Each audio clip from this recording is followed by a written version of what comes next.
Ladies and gentlemen, boys and girls, it's time to Nerd Fight! The ultimate showdown where geek culture collides with unfiltered opinions and passionate debates. I'm your host, Mr. Know-It-All, bringing you the latest and greatest from the world of movies, TV shows, and all things nerdy. But hold on to your warp cores because the real captain of this starship is none other than Salty Trekker. So strap in and get ready because we're in for a wild ride. We've seen the movie Alien Romulus. Now we're going to rank all the Alien Xenomorph movies. That means only one thing. It's time to fight. Nerd Fights. What's up, everybody? Welcome to the show. How are you, sir? I am dealing with life. Yeah, tell me about it. I can't stop thinking about the irony that, okay, so for those of you that don't know, if you haven't followed me anywhere else, I'm dealing with a kidney stone issue, which is extremely painful. And so if I suddenly go off camera for a minute, it's because I had a cramp that I just couldn't take. I will absolutely do my best to cover for you, I promise.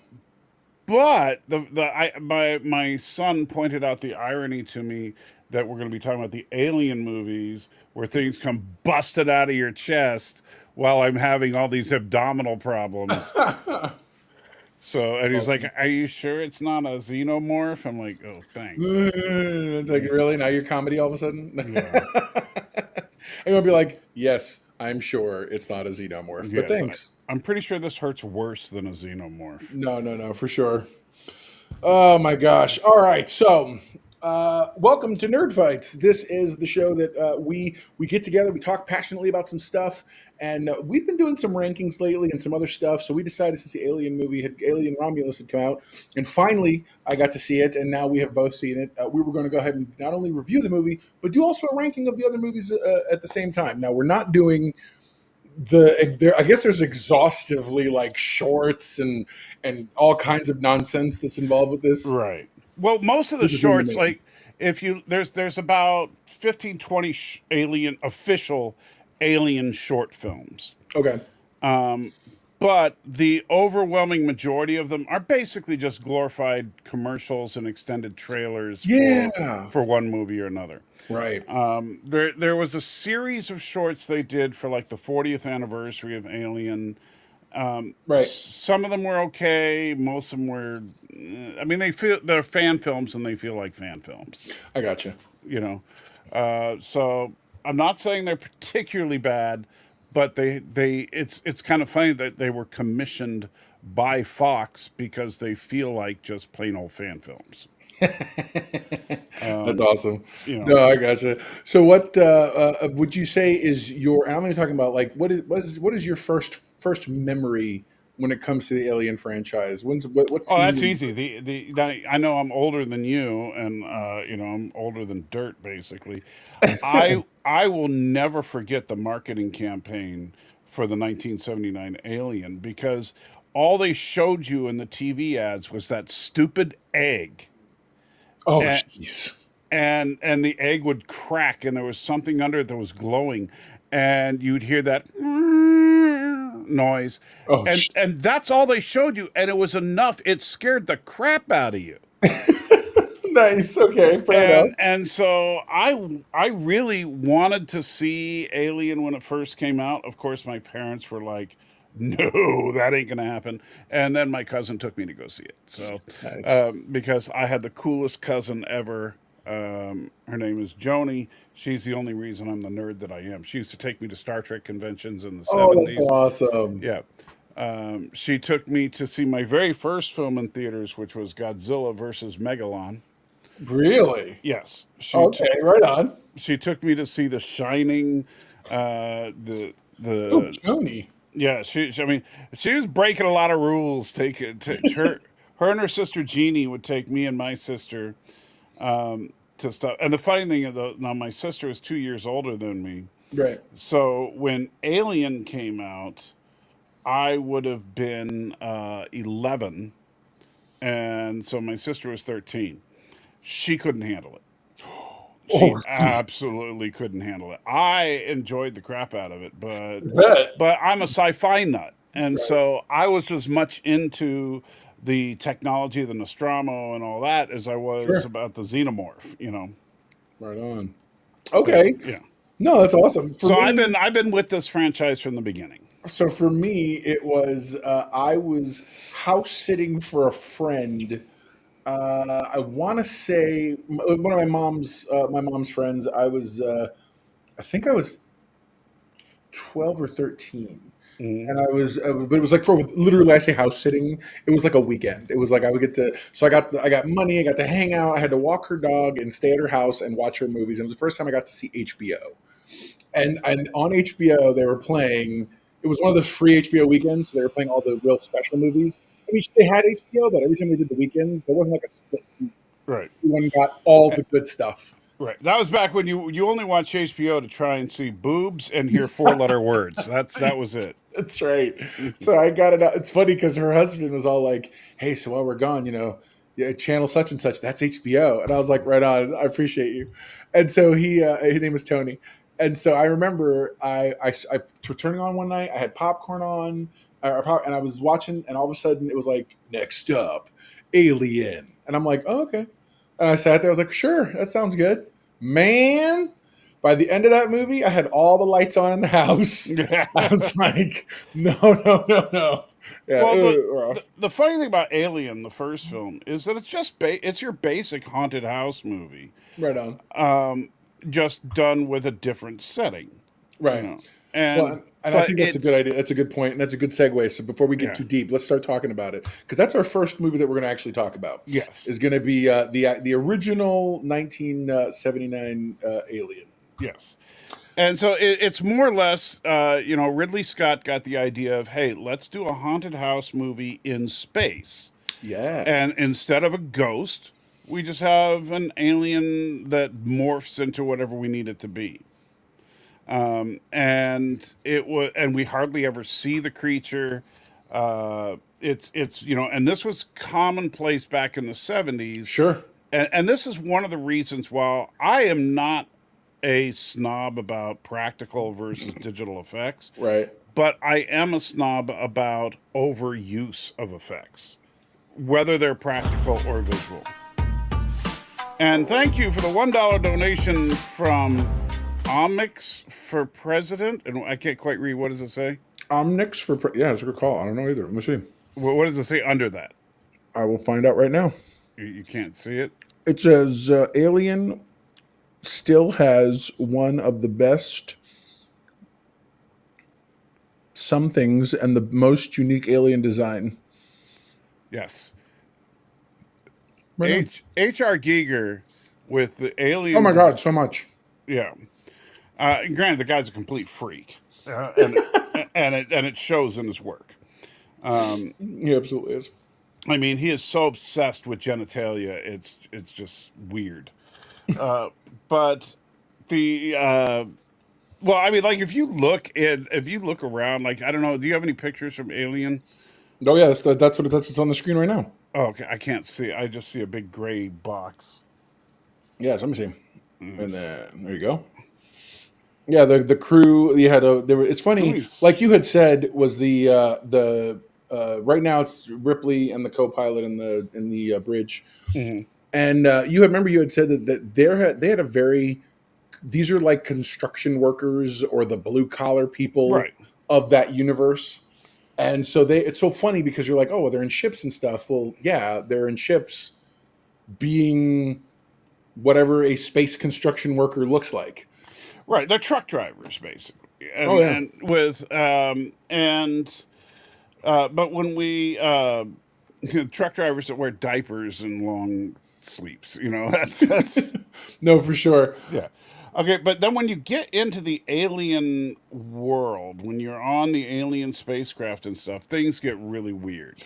Oh, right now I got the image of the giant engineer corpse. Yeah, and so the engineer, we didn't know anything about him, only that he was big and creepy looking, and something had busted out of him. But it was such a cool concept. Yeah, and but when I talk about Giger's weird obsessions, like when you see it's sorry for any language here, guys, but I got to describe it somehow. So when you see the one dude Kane rappel down into that pit, if you look at the he didn't just rappel from a door; it's a vagina that he's coming out of. Oh my gosh, yeah, totally. I know exactly what you're talking about. I know what you're talking about. And there's a whole line of them going down and it's like everything is derived from phallic or vaginal imagery for some reason.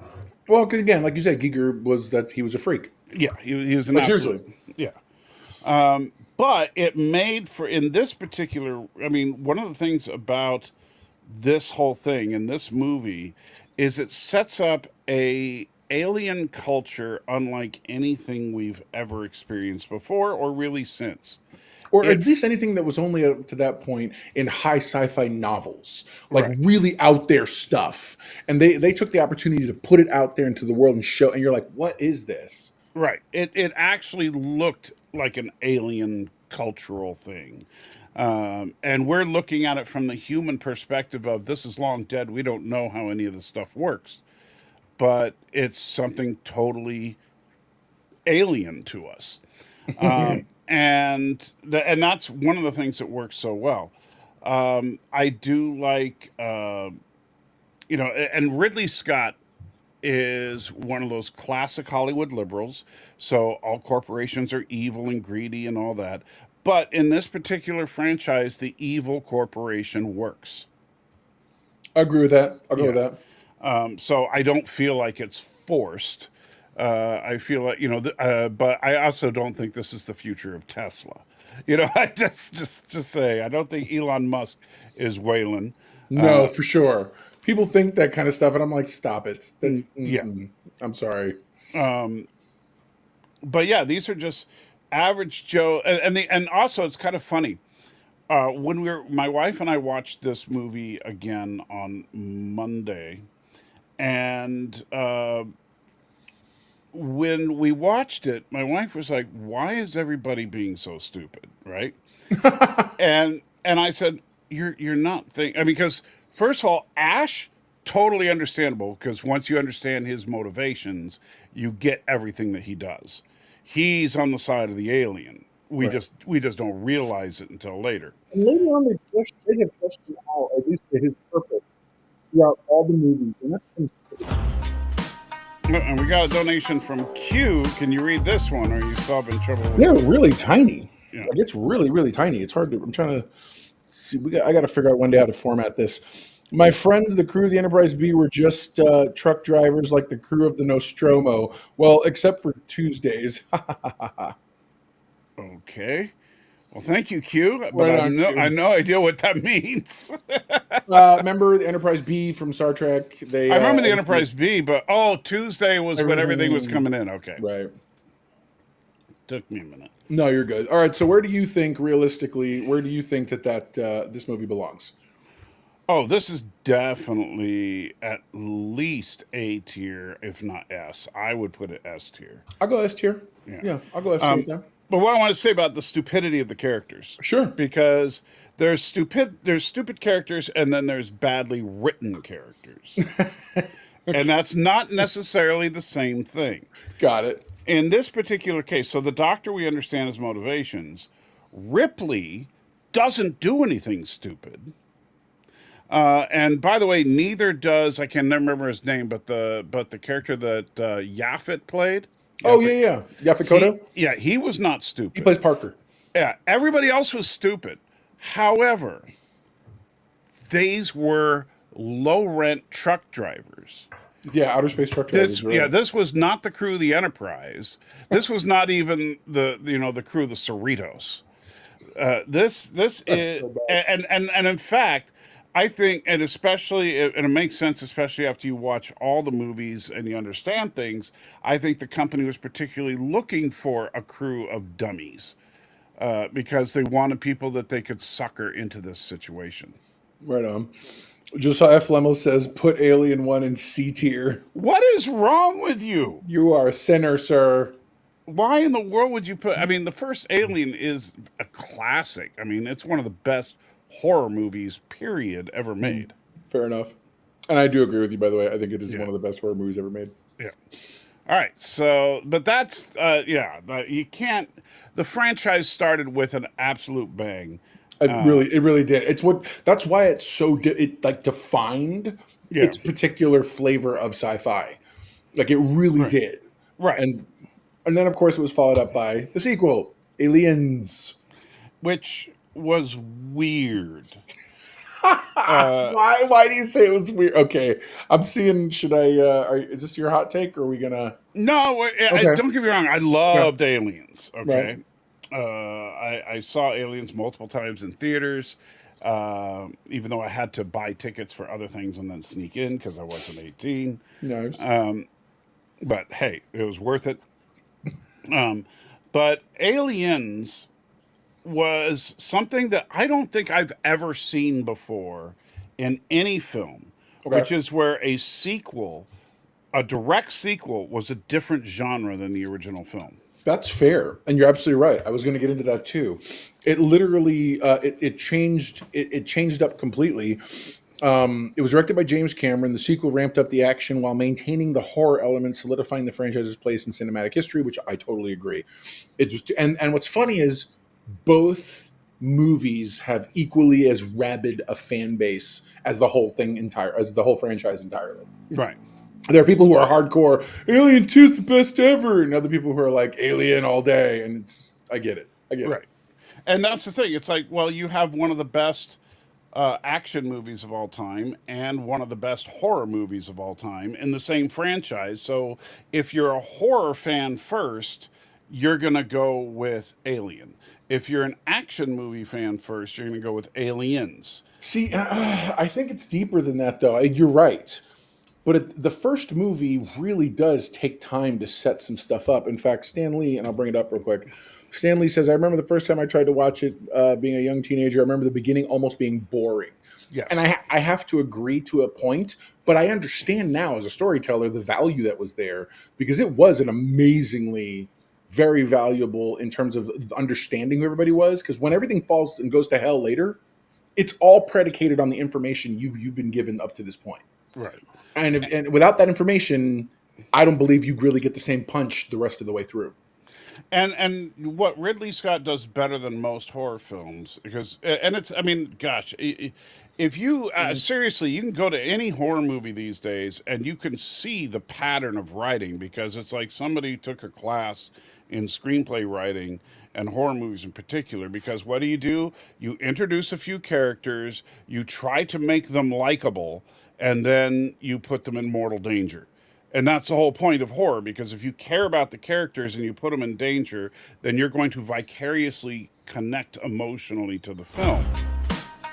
And Jojo Kracko for president as well. Yep. Aliens was a fantastic movie. Michael Biehn was awesome. Such a rush.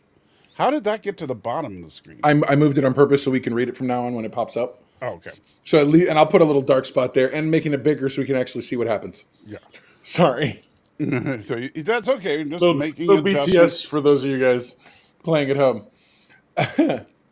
But yeah, man. So you know what? And Black Knight. Let's see. I'm waiting for it to. Okay. If we exclude AVP movies, I think Alien 3 Special Edition is the best. I can relate to the characters that one the most. I'll explain in chat. Well, you know, and that's the funny thing is that the first three films, like Alien 3, absolutely the director's cut is the special edition, because honestly, Fincher wasn't a part of it. I agree. But it was far better than the theatrical release. But yeah, it just depends on, you know, where you fall in. But everybody loves sci-fi, but where do you fall in your secondary genre with the film? So for me, what I really liked about the movie was, and going kind of a little deeper into the story itself, was that you start with them having recovered Ripley. And you go a good portion of time with, like, I mean, like a good, like the first 10 minutes or so, just with like, hey, are you okay? This and that, blah, blah. They wake her up. And then you find out she thought it was like maybe a year or two. It's like 50 years. Right. It's crazy. And so they were already in the future. Now they're in like the future.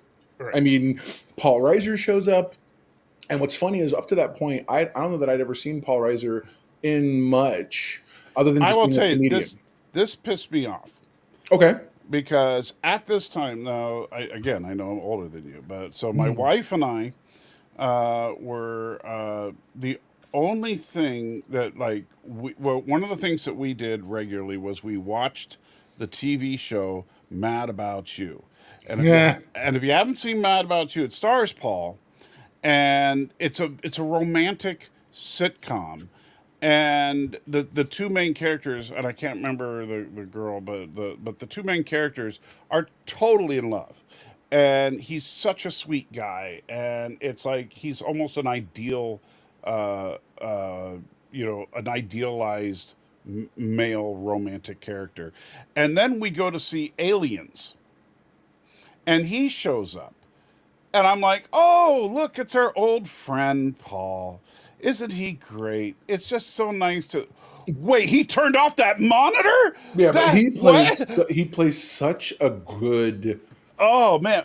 far-flung future shill executive When he went dark. slime ball. Right. But I actually bought into that when he started out saying, I work for the company, but don't worry, I'm not that bad. Oh, totally. And I was like, okay, he put me at ease there. I was with him. I thought that he was genuine right up to the time when he flipped off that monitor. And and I was like, holy crap. I did not. Oh, they suckered me in by getting me a guy that I like, Yeah. Melphis Guy says, I think you'd agree with in Aliens is has one of the most deserved deaths in Carter Burke. He got what was coming to him.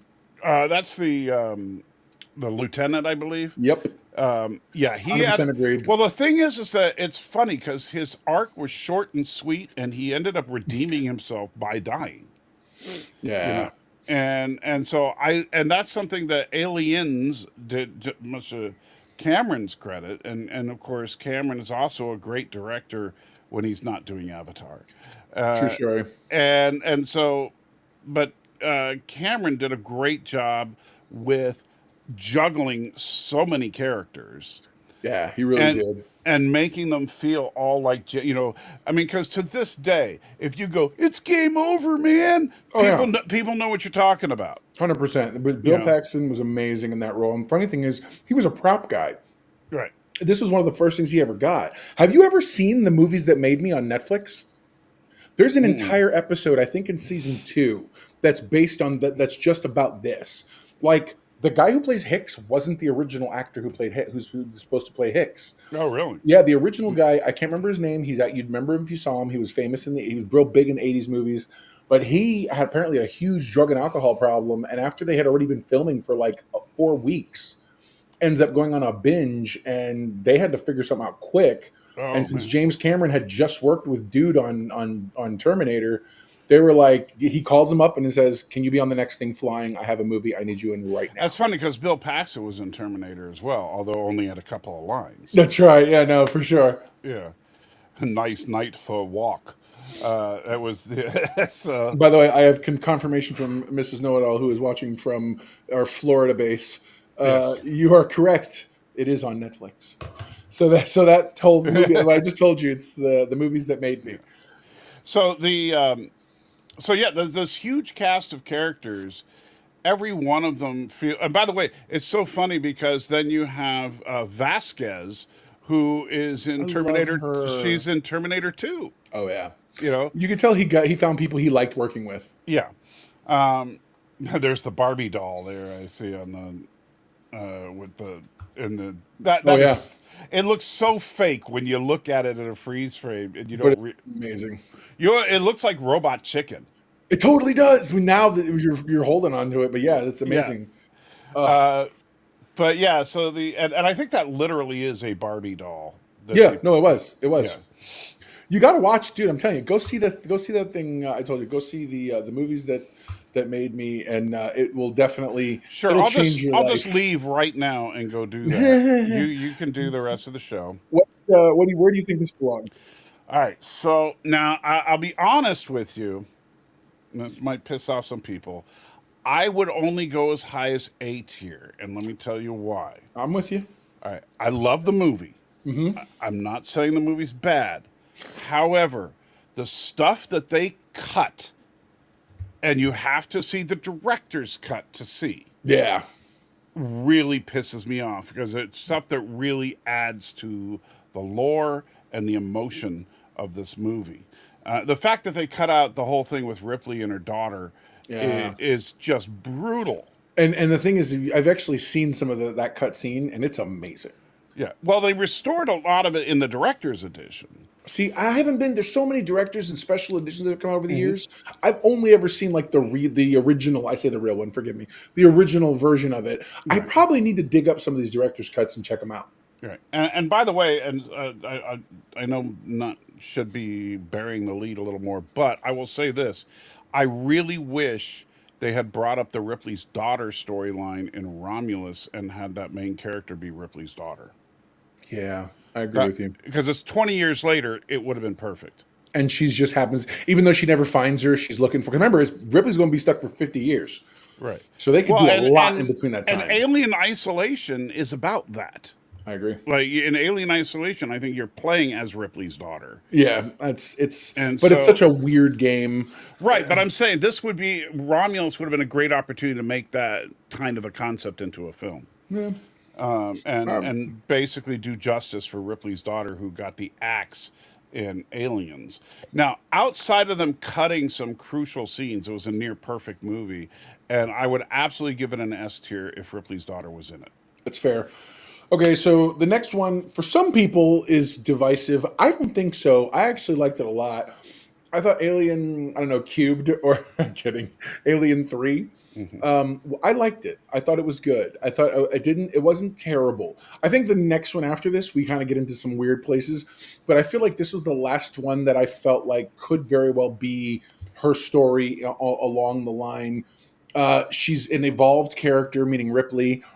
And I feel like there's a place in which the character arcs make some sense. Yeah. Though I think how they get there is a little weird, and I'll never forgive them for killing Newt off panel. Right. Never. Newt and Hicks. Yeah. And good. Bishop. Wow. I mean, yeah. And by the way, another note to Alien Romulus, how they could have done things a little better, is that Lance Henriksen, is that right? Yep. He played Bishop. He did not come back for Alien 3. They used a cast of him from Aliens for that. Are you serious? Yeah, that's not No, him. you're a liar. I am. I would have sworn all my life that was him. It's just a rubber cast of him. That's cool. And so the thing about that is that's what they should have done with Ian Holm. So, for those of you playing at home, because we haven't actually started talking about it yet, Ian Holm's character, who's he was Ash, the first robot, Right, but now he's Rook in this one. Right, but originally, so the actor who's passing, there's actually currently a big conversation happening online about the ethical nature of it. Now, mind you, they've told us that the estate, Fede Alvarez has assured us, the estate of Ian Holmes was okay and on board with everything. And I was like, okay, I mean, it makes sense, but wow, like what an opportunity to showcase fully everybody on board versions of what can happen. And now it makes potentially sequels of things very, very attainable. Right. So it's an interesting conversation to have for sure. Right. And we'll get into that when we get to Romulus. But I'm just saying, I would have preferred if even though, again, I'm not one of those purists that says practical over digital. Right. We haven't quite gotten there for deep fakes that are that convincing. That's fair. And so I think it would have been made. And since he's an android, you can jack up his face like they did with Bishop and just have milk pouring out all over it and deal with it. But anyway, Alien 3, I cannot forgive them for what they did to Bishop, Newton, Hicks, because I liked all three of those characters. So Alien 3 is what we call it falls under what we're calling the controversial sequels, if you will. Yeah. It was directed by David Fincher, which means it took a much darker look. It was definitely a very somber sequel. But then they suffer from crap visual effects too. Yes, I think so too. Yeah. Had you, it's almost like I wish they would go back and either remaster this, redo the effects, because there aren't that many effect shots. You could probably do it for like literally $750,000 or so. You wouldn't take a lot. Right. And just jazz up some of the stuff, because there's some that are clearly CGI that was not. Why are you using it at this stage?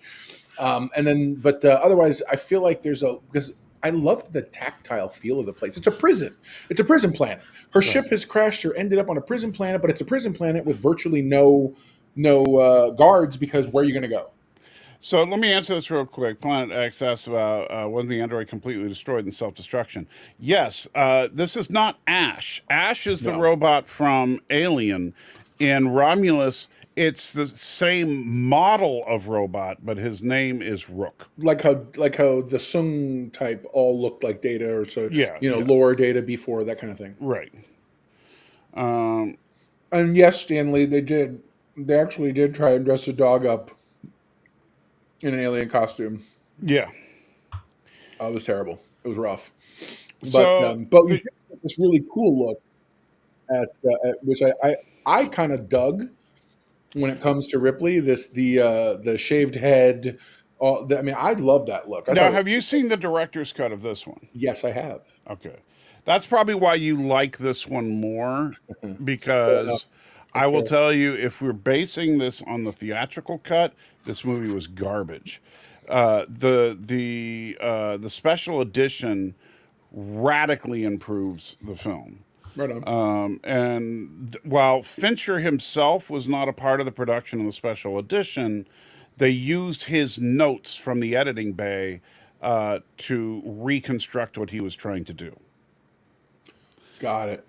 And so, and you'll notice there's some interesting differences. Like in the theatrical release, the alien does actually pop out of a dog.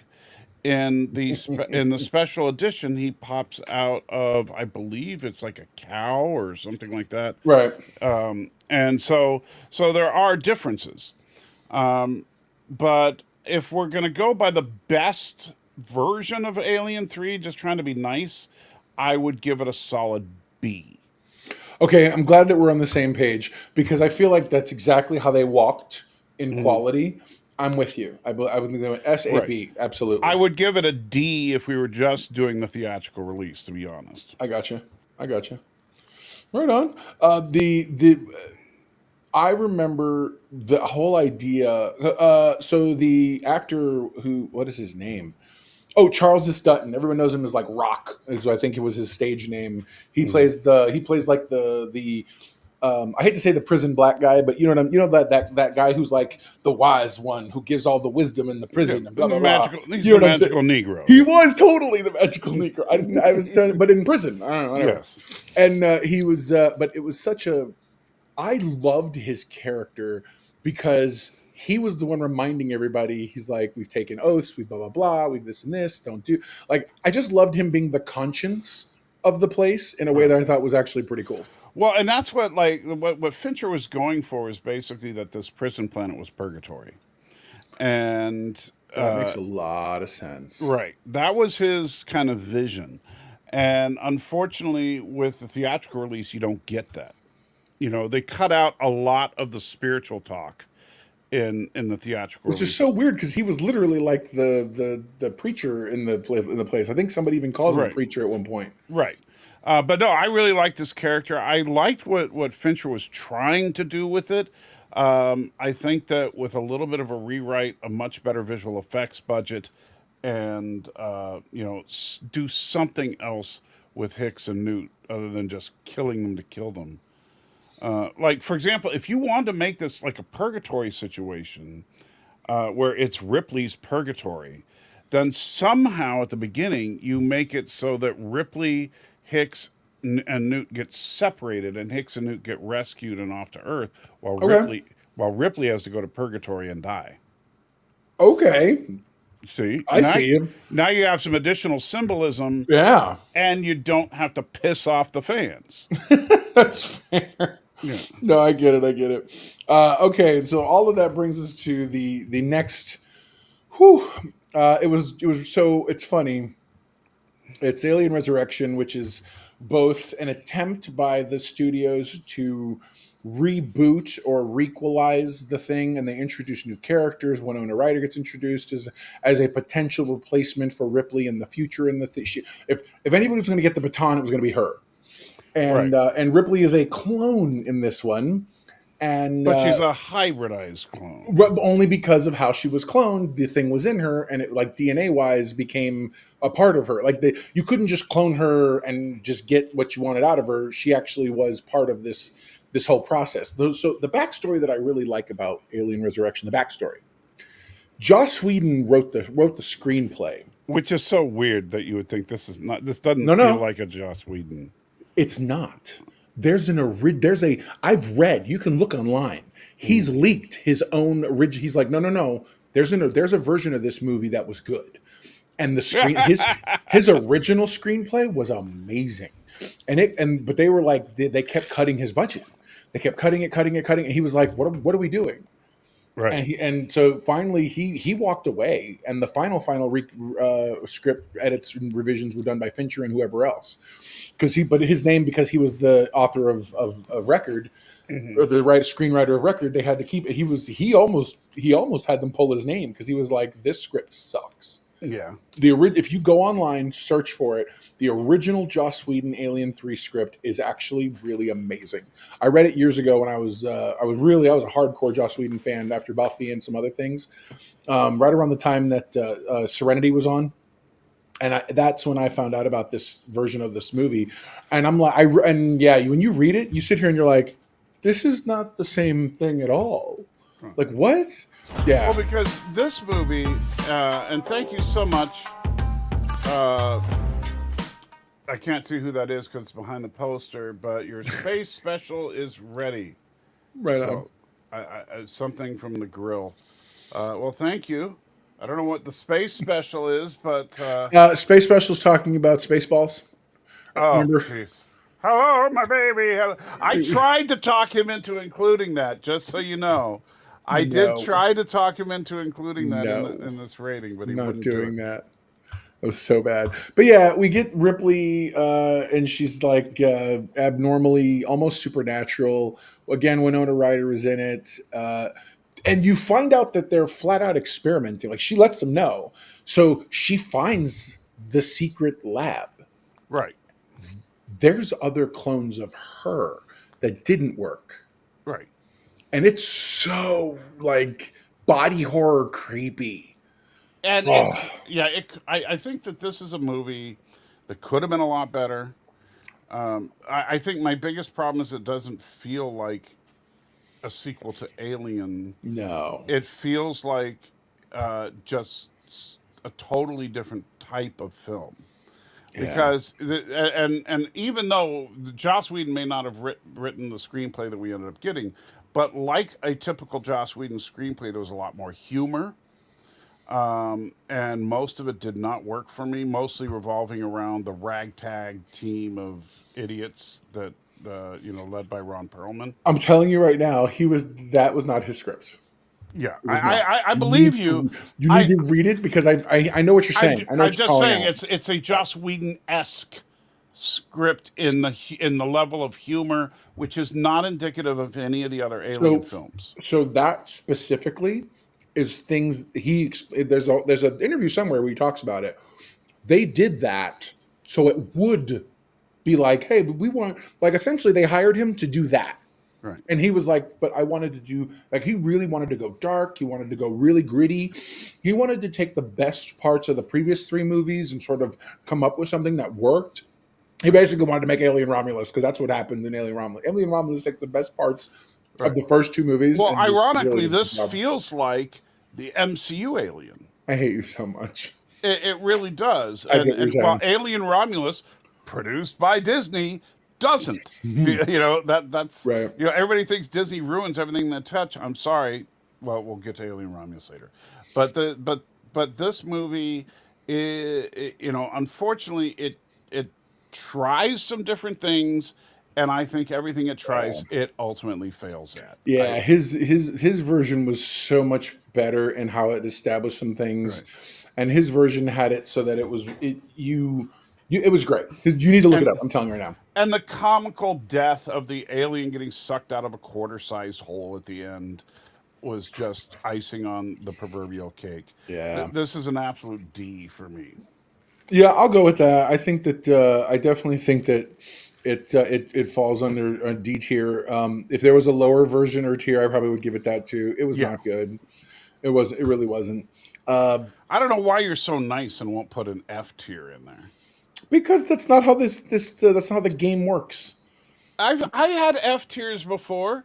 You can it's our game. We can make the rules whatever we want. Look here, man. No, I'm kidding. No, you're good. Yeah, I mean, I guess I could see that. I can. Let me look at it. I'll add it for next time. Because D is still a passing grade. It should be an F. It's not. It's still a passing. Oh no, don't worry. I think you may very well earn your F tier right now. I don't know. So the next movie, because you remember these are the movies that feature Xenomorphs, Alien versus Predator. Now this was such a high concept idea that had been done in the comics successfully. It was there had been a book and all kinds of stuff was built. I think it was even a role-playing adaptation for some of the Alien whatever role-playing game was out there. And they couldn't have flopped on it worse than these movies. The Alien versus Predator movies tried to go super big but didn't have the budget for super big. They're telling lore. There's like how centuries the predators have been fighting them, and it's just like I don't know. The whole thing felt very. It was not good. It was not good. Okay, I'm gonna piss you off now. Go for it. I really enjoyed this movie. Really? Yes. Oh my god. Now, let me say a couple of things about it. A, I've never read any of the comics. Okay, I know I was a comic book collector back in the day, but I never read any of the Dark Horse stuff. I was always a Marvel guy. So, and thank you so much for, I think that's from Black Knight Leader. So it's cut off a little bit, but so many people have fun at any movie these days as they did Alien versus Predator. I felt like I was boxing match in every way. Whoa. I think you need to make it a little smaller. Yeah, there we go.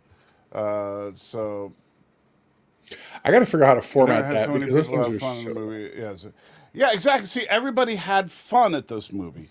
This movie. Hold on. You just got finished saying that this movie takes 45 minutes before we even see the aliens because they're so busy Right. trying But you to see- add lore and they bring in. And I duty like the lore that they and added. they have to drill into the thing and you find out it's like who cares? There's so much. I nonsense. did.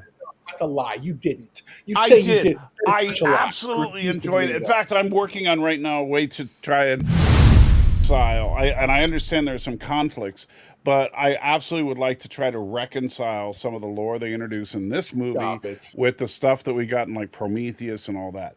Oh my God! Really? So now we're going to try to reconcile those movies with these? It's going to be tough. I'm not going to lie, but AVP. While okay, is it a perfect movie? Absolutely not. I don't think it should have been a PG-13 film. Not at all. But it's so bad. But the concept of the predators having established these ancient societies for the hunt, and what better thing to hunt than xenomorphs, and humans happen to be perfect hosts for the xenomorphs.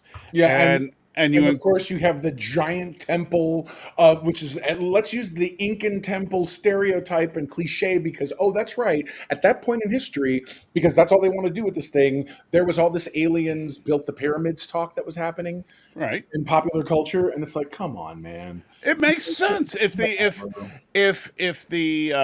now they didn't say that the predators built the pyramids. They just said No, the predators were the gods that the right. The predators were just the Aztecs gods built being for them. worshipped. Right, but the Aztecs built that for them. Yeah, that's pretty impressive, don't you think? No, I think it's lame. I think Especially it's considering for hunting.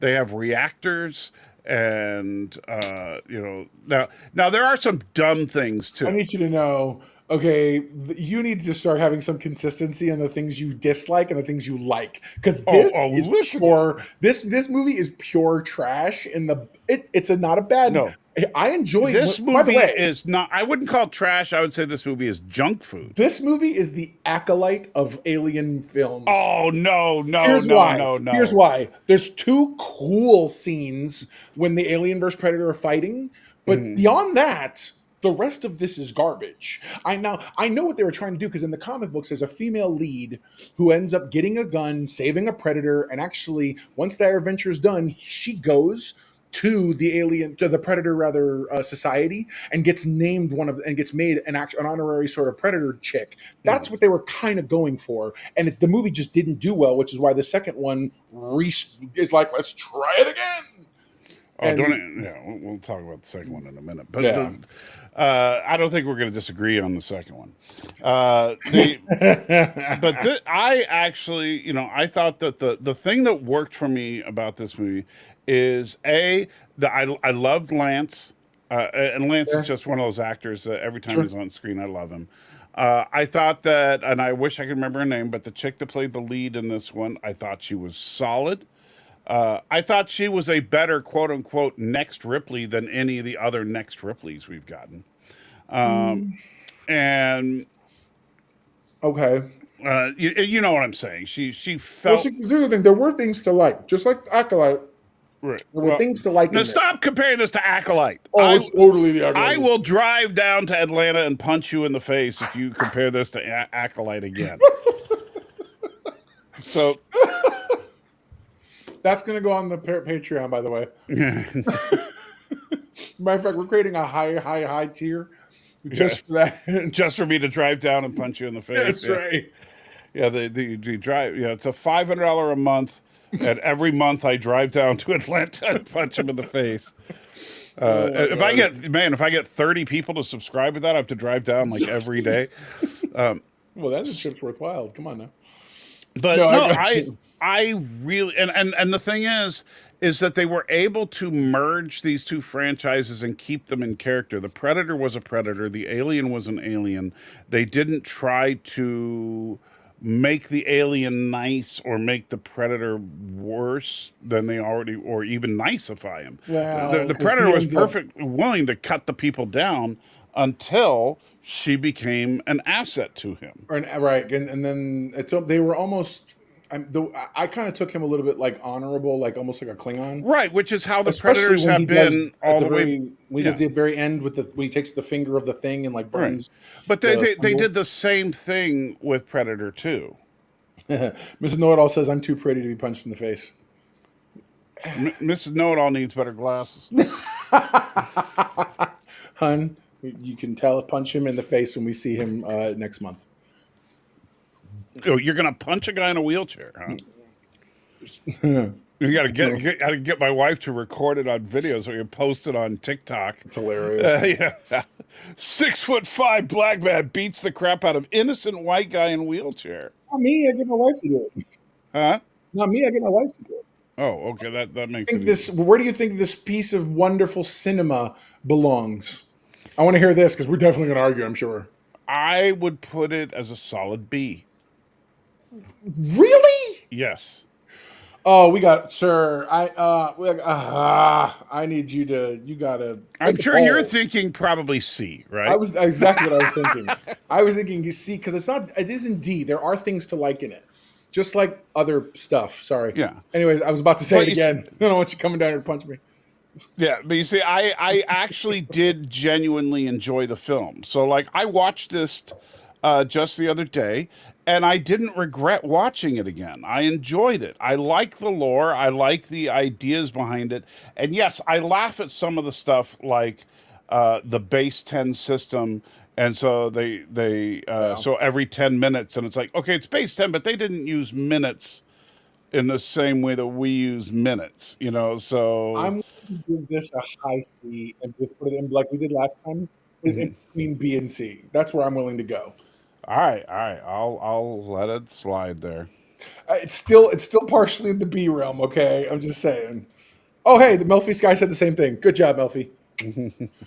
Right on. AVP is a B. TJ, you're fired. Get out. Get out. I don't want you on the show. Get out. Somebody's smart. Whatever. He's the worst. Oh my god. Okay, so all So right. remember, $500 a month on Patreon, and I will drive down to Atlanta and punch Mr. Know-It-All once a month. That's hilarious. Oh my god. Okay, then we get to the next gem in this particular mini franchise, Alien versus Predator Requiem. Now, because I gave you all kinds And of crap, Ariel, I'm going to tell you. let me say, All you're right, not go being ahead. ignored. We're just having an intense conversation. Dude, So Ariel, I'm sorry. I didn't even see what. no. Oh yeah, no, touching a guy with a wheelchair. No, I would not punch a guy with a wheelchair. I promise.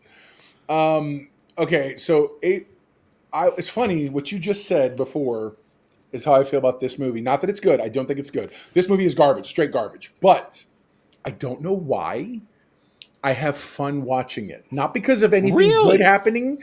In fact, I think it's because of how ridiculous some of the choices the characters make are. Like, it's almost like Mystery Science Theater 3000 ridiculous. And I sit here and I laugh and enjoy myself because this movie is so stupid, but it's like enjoyable stupid. You know what I mean? I think it's more along. Okay, so here's my logic. Okay.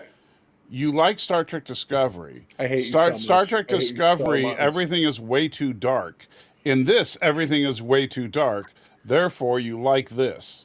So what I hated about this was at the time this came out, there was not a huge and massive preponderance of women in the military to the level they want to sell us in this movie. Mm-hmm. There were women in the military. Obviously, there's always been women in the military on some level, but I mean, like, engaged the way that they want. They want us to believe that this lead actress, who, by the way, forgettable, and I can't remember her name other than I think I've seen her on television. She is like special forces trained and the whole bit. And I'm like, I mean, maybe there was one or two in the world at that time, because I'll admit to ignorance of that if it comes up. But so I could be wrong. But I'm telling you right now, I'm sitting here going, can you guys, she was the first time I ever thought, this character's a Mary Sue. Like, I've never even used that term. And I'm sitting here going, she's like ready for all the things. Right. And I'm like, stop it. Just stop it. And then at the very end, they try to tie it into Waylon and the whole thing. And I'm like, oh, really? Stop it. I felt like, okay, so.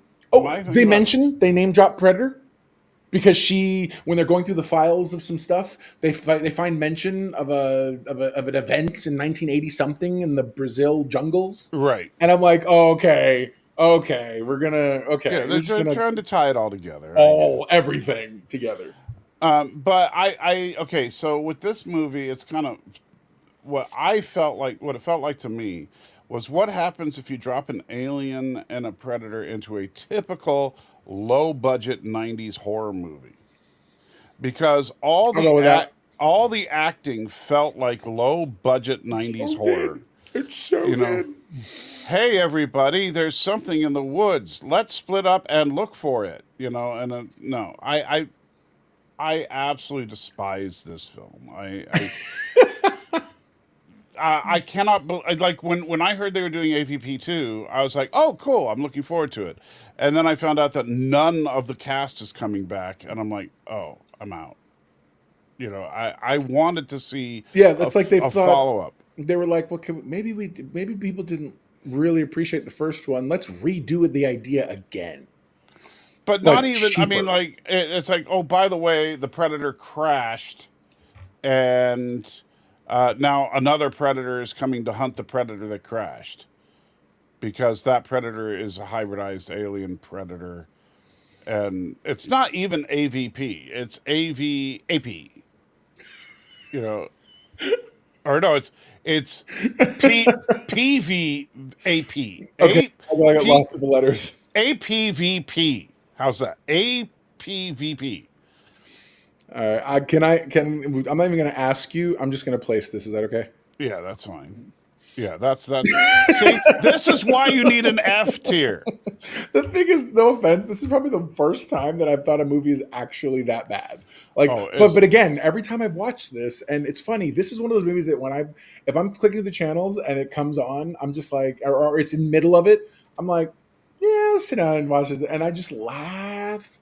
Because it's so ridiculous that I'm not offended. I'm just like, oh, this is just silly. Like somebody had to have known they were just being ridiculous because there's no way you make these decisions and are like, that's a good choice, right, guys? That's a good option. That's a good decision. No, there's no way. Yeah.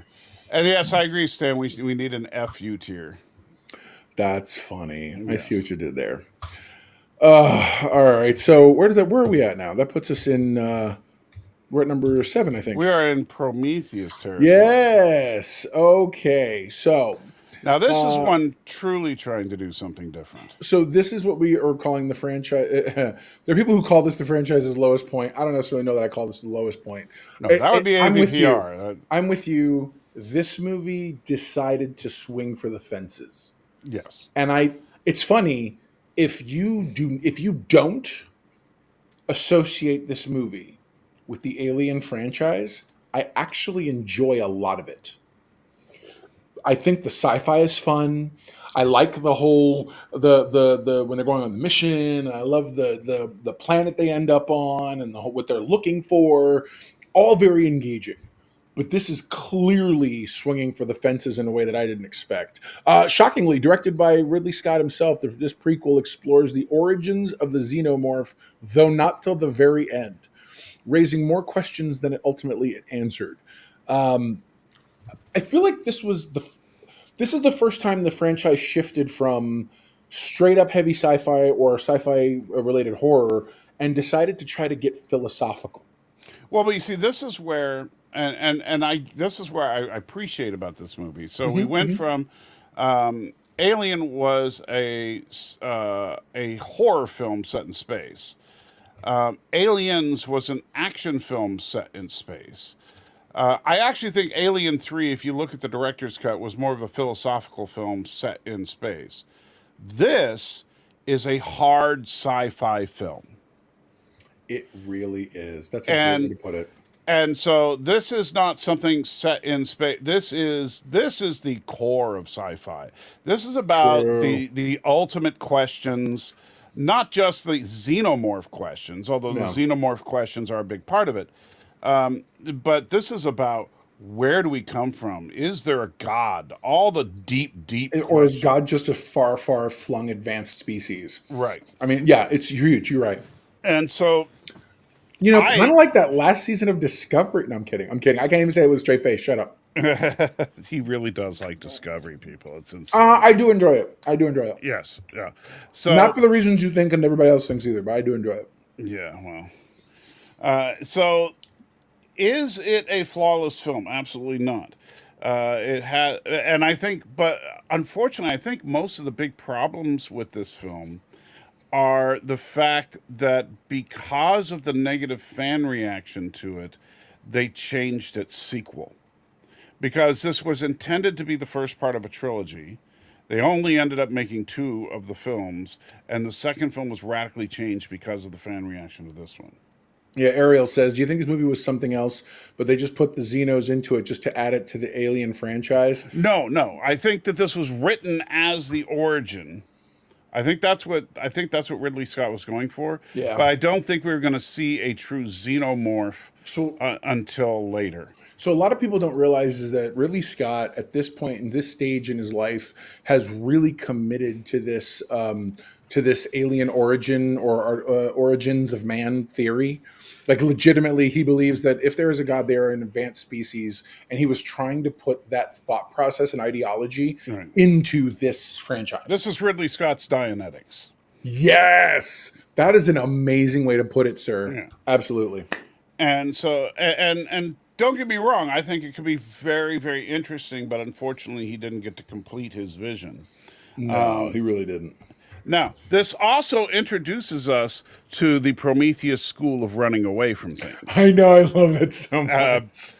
With one of the most laughable scenes in the entire history of sci-fi I wish I had films. it. Yeah, where they're running away, and then the one girl trips and rolls over like 3 feet and dodges it. You know, and it's like, why didn't you just Yes. sidestep it? Oh You my know, god, that's awesome. yeah. So there, you know, it's obviously not a flawless film. However, then Michael Fassbender, holy crap, does he? Right. Now that's one of the things that really stands out. Yeah, He's an artificial being created, and man, is he amazing. and he's like the prototype for all the artificial people we've seen in the Alien franchise. Yes. And so then I do really do. And by the way, I know it's hard to talk about one without mentioning the other. So when we get into Covenant, Michael Fassbender is Walter as well. I mean, he is the best part of these two films.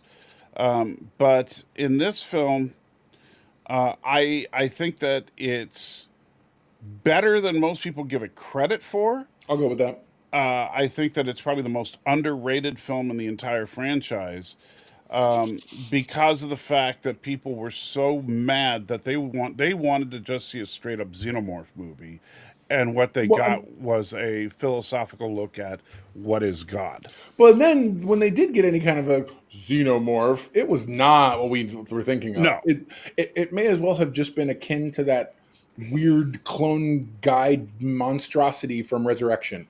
yeah. Seriously. That being said, I would put this as a solid B. Really? Yes. Okay. Okay.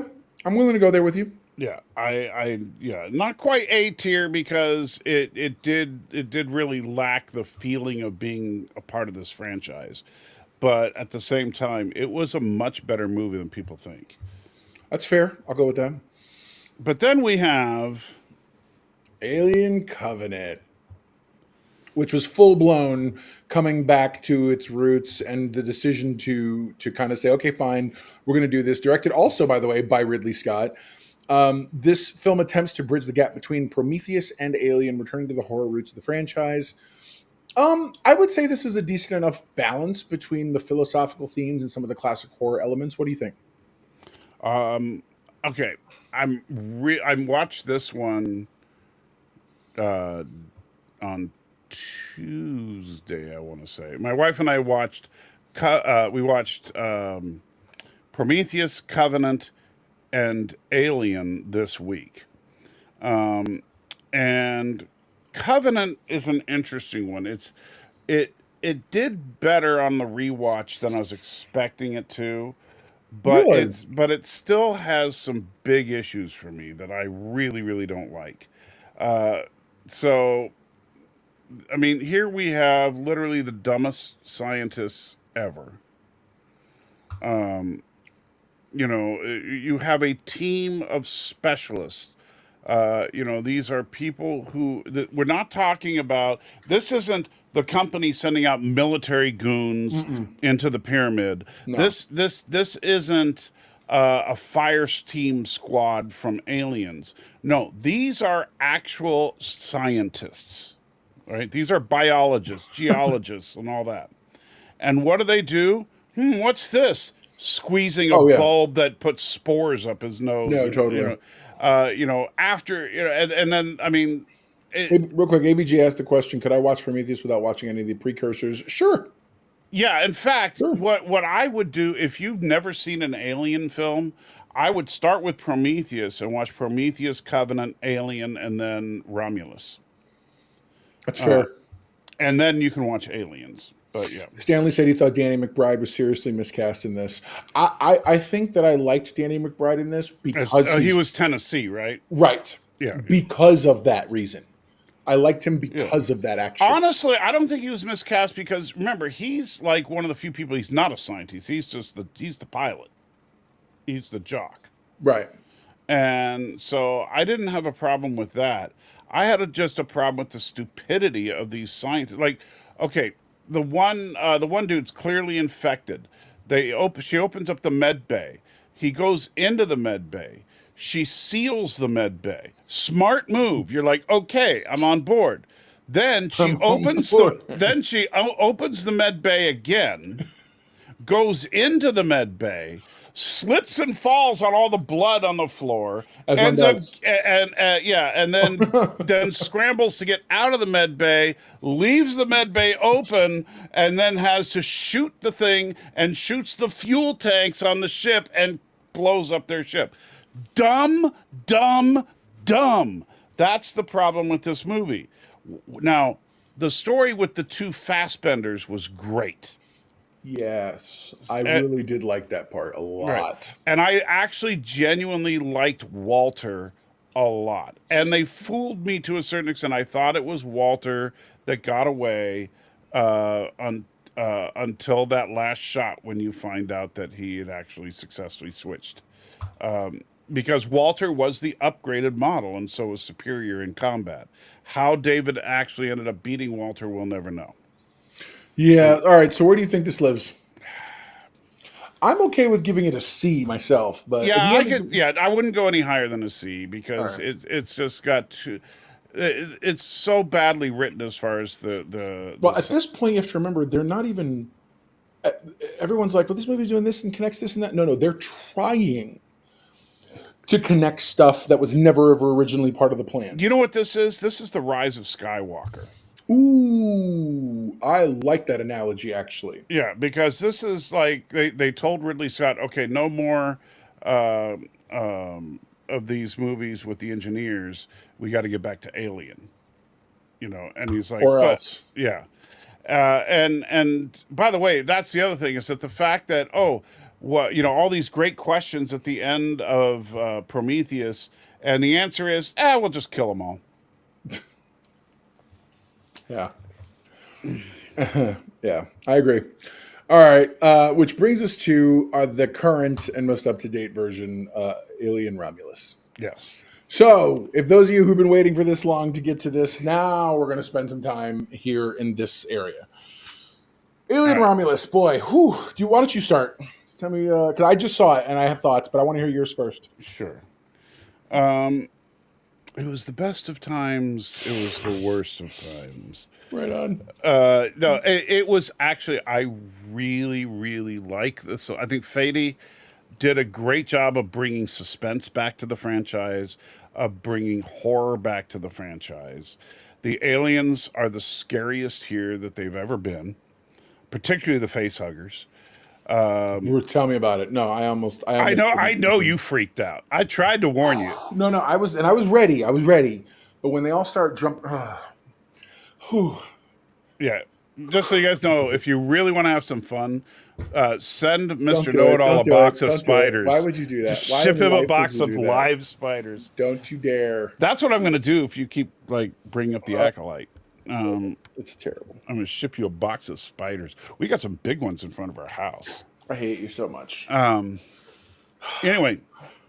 You show up just like John Goodman in Arachnophobia. Yeah. They did some clever new things that we hadn't seen before, like what happens if you freeze an alien while it's the face hugger thing. That was actually a good idea. The anti-gravity moment. Oh. Yeah, that looks so awesome. It's so funny because another critic I watched complained because in the scene, the main character, oh my God, I'm just blanking right now on her name. God bless. I'm thinking of these movies. Rain? Yes, thank you. Yeah. At one point, she's sitting here just unloading, which, by the way, a little confusing for me because up to this point, I was kind of, I wasn't sure or wasn't super clear how many alien creatures there were, like full grown. And then she's in this hallway and you see them all coming down and you're like, oh, okay, it's the classic. They're running on everything. And she's shooting everything up and then they lose gravity. So all of a sudden, all the blood that's everywhere is now floating. And it creates the most amazing obstacle that she has to, this acid blood. Because you know what's going to happen if you touch that stuff. Yeah, absolutely. Josiah's going to send you some scorpions. Yeah, I got you. Scorpions I don't mind so bad, actually, believe it or not. Which sounds crazy, but it's true. So yeah, and the thing is what we don't realize, it was one of those things where at first I was like, where did all these aliens come from? And then I stopped and realized, oh, it's the crew of the space station. Nice. We didn't even think about it, but it's like, where is all the crew? Yeah. and when they get to the area that the aliens have, excreted into, creating their little hive, it would only make sense that there'd be a bunch of them there because they converted all the humans. I like the fact that while the girl is strong, I wouldn't call her a Mary Sue. Like if it wasn't for the fact that For real, I wouldn't either. If it wasn't for the fact she had an auto aim gun, which is a cool little thing to throw It's in very there. video game. They Yeah. did some stuff that I was like, oh, you guys are planning a video game like sidebar somewhere. I 'Cause like this that is- idea, though. The do idea too. that a I do gun too. would actually lock into targets like that. Yeah. I really, I really liked Andy. I was literally about to ask you what you thought of Andy. That's why I put that Very, picture up. I never would have thought of a special needs robot, and Which I was blown away by. I was like, because I thought he was like an autistic kid or something until I wish my wife was here to see that one because she would have really appreciated the idea, if not the execution. right. And then the idea, and also you get the feel like with the programming from the company. That's what I was about to talk about. Go for it. Yeah. So you realize the company's not truly evil here. They put a little nuance on it. The company is trying to improve the human condition. Right. The problem is that they're doing it in an unethical way. My issue with this part or this element is that so when he gets the information, unlike previous androids we've seen or robots we've seen, where when they got the information, they suddenly were like, okay, that's what I'm supposed to do. Because of the kind of robot he is, it starts to be in conflict in a way. And he actually has like internal struggle, not just programming struggle, but like it comes across like indecision the way any other person in real life would have. Right. So it was really fascinating the way they handled it. I was impressed. Right. And Stan, you could make that argument that the company is just trying to make better workers, but the idea, and I think that Rook makes the argument very effectively. Yeah. Is that humans, like even at the beginning of this movie, we see that the colonists are dying off because of various diseases that they're contracting on these colonies. Yep. And which would and honestly, that's just an analogy to the old West. People would settle these towns, and and then the towns would get hit by one plague or something, and everybody Cholera went through the town, and next thing you know, whatever. Yeah. And so that was real. That was a real problem. And if we were colonizing space, who knows if there's some space-borne germ out there that we're not ready for. My only issue with a lot of what this movie does is, why did they feel the need to introduce us to like the CW of characters? Right. Everyone here is a young kid. I think it should have been more of a mix of age, because I get the idea that, okay, we're trying to get back to the blue collar folks, right? We're which I appreciate, because I do think like with Prometheus and Covenant, we were getting the upper class. Yep. But I prefer the blue collar stuff. Agreed. Because at the very least, I feel like they're the ones who are really like, you see them. I don't know. They fight better, if it makes sense. Right. But not only do they fight better, but it's more interesting if they don't just sit there like it's an episode of Star Trek and try to tech the solution. Yes, I agree with that. Yeah. Absolutely. So the problem is that, okay, so all you needed was for them to have a dog, and it would have been Scooby-Doo and the gang. It just That's awesome. If it was her and her ex-boyfriend, and then a couple of older people, Right. and Like even if it was like the captain or any of the other characters, like truthfully, like, yeah, you're telling me that this guy had access to that ship? So it's funny, that part, the casting only really made me feel like a cross between Alien Resurrection, where they attempt to bring in new people, and something along the lines of like when Scream introduced the new protagonists, Right. and it's like, oh, so we have to have young college age. Got it. Okay, fine. Right.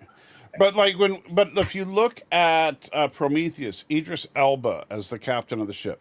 Perfect. Right. That was good casting. Oh, that was such good casting. And even when we talked about Danny McBride, right? So So the ship captain is never a kid. No, agreed. And then of course going all the way back to the first Alien, Captain Dallas, the captain is always a little bit grizzled, a little bit older, and that should have been the case here. And instead, we just have we have the CW Kids crew. I mean, this was Alien Prodigy or Alien Skeleton Crew, whatever you want to call it. It's babies in space. You're just making stuff up at this point. Like those things have no correlation whatsoever. But I got you. Kids getting a spaceship going on zany adventures, except the zany adventures involve xenomorphs. Yeah, but these aren't kids. These are supposed. Look, they're at least college I'm age. 56 years old. They're kids. Stop it. Overall, what are some of your overall thoughts when it comes to to what does this movie get right for you? Oh man, so much tension more than anything else. I will tell you, even though it's funny because Fede Alvarez, for those of you that don't know, he directed Don't Breathe, Yes, and which is one of my absolute favorite horror films.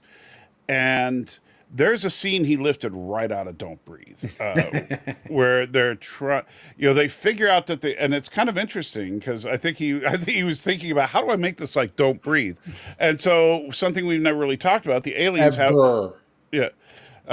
the aliens have no eyes. I've always just assumed like that the front of their face something. I don't know. I never thought they were like the aliens from A Quiet Place. Right. But all of a sudden you're like, oh no, they are. Yeah, they have no eyes on them, but they can detect heat. And so what do?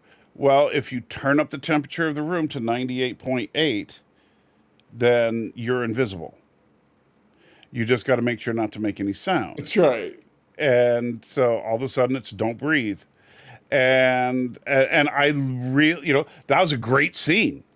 And so as they're trying to get through, what are you laughing at? No, I agree. It was a good scene. Yeah. I'm with you. Go on. Yeah. I'm sure you freaked out when shut up. I was looking through my fingers. You really? Oh, I'm not even kidding. I wish I could. It was all I could do not to leave. Yeah. Because I'm just like, it's good. It's gonna pass. It's gonna pass. It's gonna pass. Man, it's difficult, but it hardly pass. It does pass finally. Yes, that was a great piece of filmmaking. I like the fact that they establish things quickly, but they don't rush it. It's not like we're 5 minutes in and everybody's getting attacked by aliens, right? So they take a few times. Michael, you asked a question, sir. It says, Planet X says, I love you.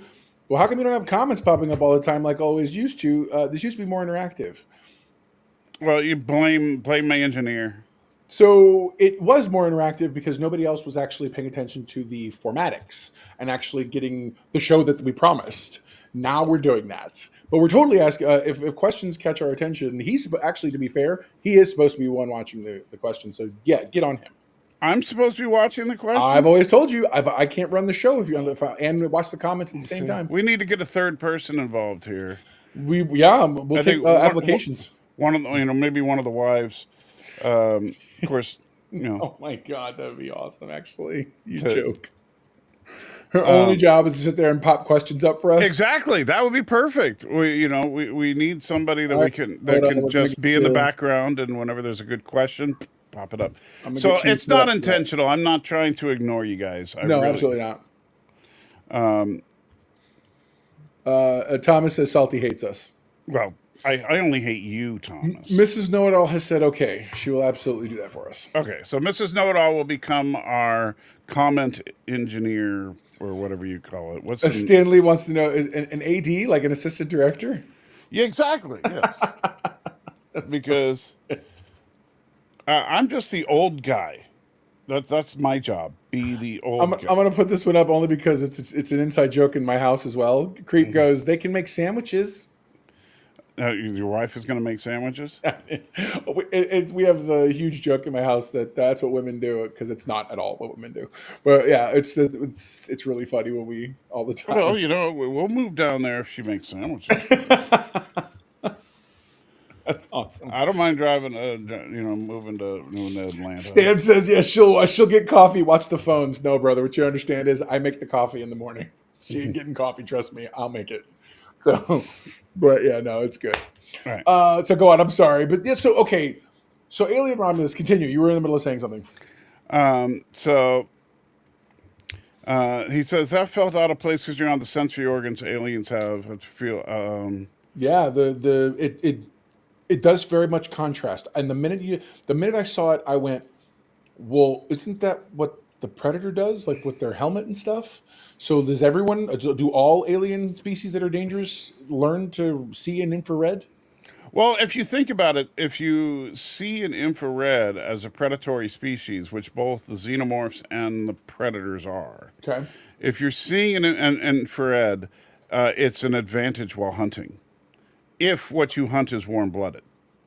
Right. It's true. Very true.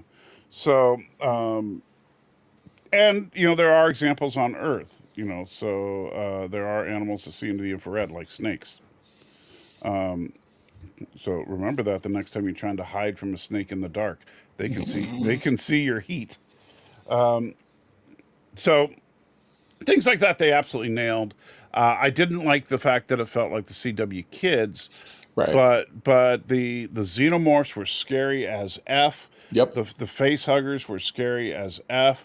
The lore that they added, I think, was logical and made sense as far as adding some nuance to the company, Right. which I appreciate. Adding some nuance even to Ash, is even though I didn't like the way that they brought Ash in, and I mentioned this earlier, they should have just used a sculpture of Ian Holm as and done it that way. Well, again, and Fede Alvarez said that they got the family's blessing. Right, and it's not about that. It's not the ethical question. I know. Because I'm generally I know that people are going to hate me for this, but I think that Hollywood, if you're a movie production company, Right. and you make a movie, you own the characters in that movie. Now, I do not own, like, let's say you're in my movie.